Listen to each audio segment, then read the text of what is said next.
Okay. This present's to Ava, Daddy, and Mommy. Okay, here we go. Gift money can't buy. December 20, 2010.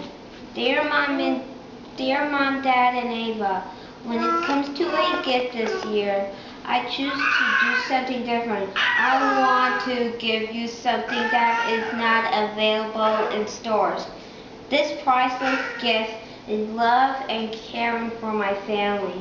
I would like to give my mom, Dad, and Ava presents that you don't need to buy with money.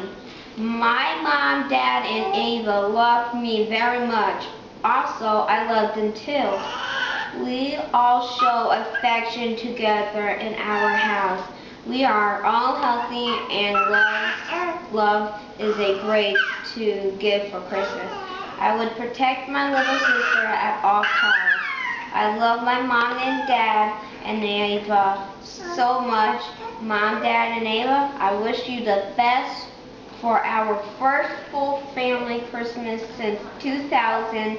Merry Christmas, love, Alex. A teddy bear. Very nice, Alex. Thank you so much for the beautiful present. That's holding a candy cane. All done. A bear holding a candy cane? Yeah.